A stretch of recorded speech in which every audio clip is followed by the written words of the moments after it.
Hi there, I'm Debbie House, Editor-in-Chief of Retail TouchPoints, and we're here at the end of day 2 at NRF 19. So glad to be joining you to wrap up the day. We have on my left Glenn Taylor, who's a Senior Editor at Retail TouchPoints, and this year we're doing guest speakers to join us on the wrap-up. We have Lisa Gold, who's the Director of Showroom Design for California Closets. Thank you for joining us today. I'm happy to be here. Thank you for having me.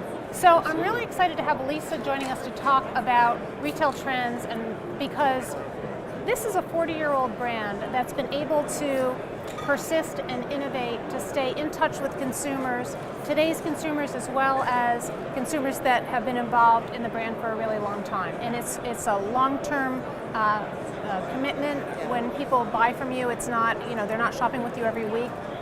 So you have to be really focused on what today's consumers are looking for.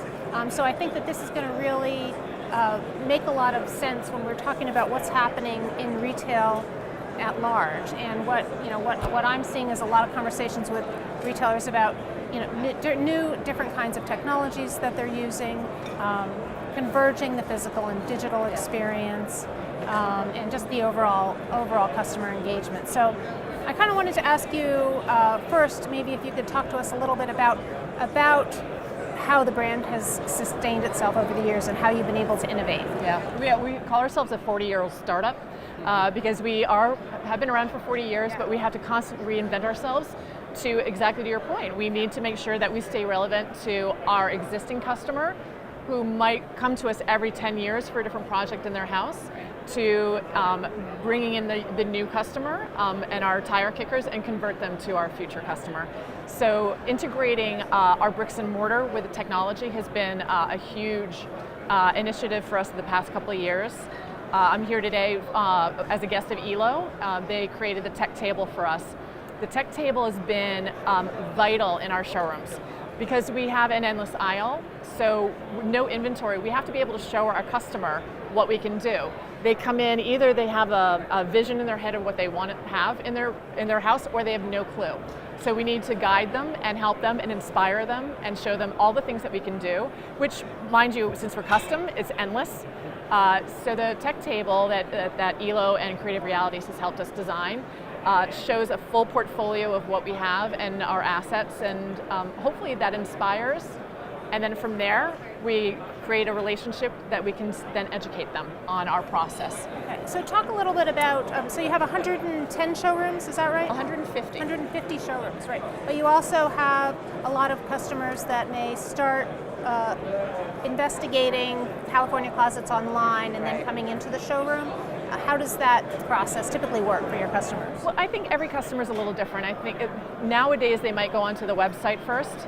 They might have heard a TV ad or a radio ad and they go check out our website.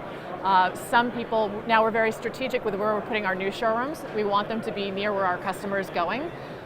So they might walk by and be like, surprised and go in and see it. Others might just call the 800 number and have a designer come straight to their house for an in-home consultation, which is something that we've been doing for a long, long time, and we're very proud of our free in-home consultations. And having the designer go to the house and show them what we do on her iPad is really important. But we do want them to come back into the showroom and really engage with the product.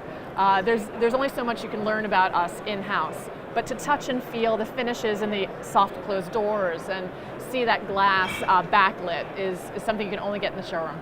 Excellent. All right, so Glenn, I know you had a question or two for Lisa. Yeah, especially given that we've talked so much about endless aisle and this entire conference focuses a lot about in-store engagement. Really, how do you feel like you guys are able to develop these strategies, especially given that you're not selling the products, that everyone's coming in and they're really just looking and feeling it? Yeah, the endless aisle is a challenge in that our stores can only house so many displays. So the technology is really imperative that we get it in the showroom. And not only that, but it helps with the customer who might not be as visual. So being able to inspire them with images and not through flipping through a book, but to really feel and touch and swipe open an image and be able to see the details and read about it. It also helps with the customer who wants to be self-guided in the showroom. That tech table, it acts as a way to get to know us without interacting with a designer who might be busy, or maybe you're just the type of customer who wants to be left alone. Let me let me guide myself through here. Yeah. And yeah, I mean, we talked a little earlier before this interview about the idea of localization. Clearly you guys, you work as a franchisee company.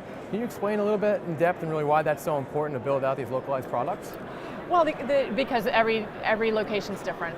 So when I'm building a showroom, and I can really only speak to the showroom, the displays we put in there, we talk to that market. We get to know what their finishes are. Albuquerque has very specific market needs versus Tribeca.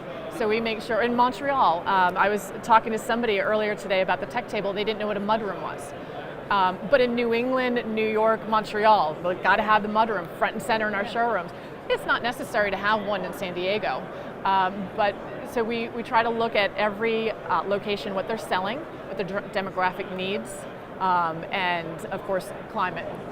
So you're really able to achieve the ultimate in localization and personalization because you're creating a custom product for every customer. Yes. So that's impressive.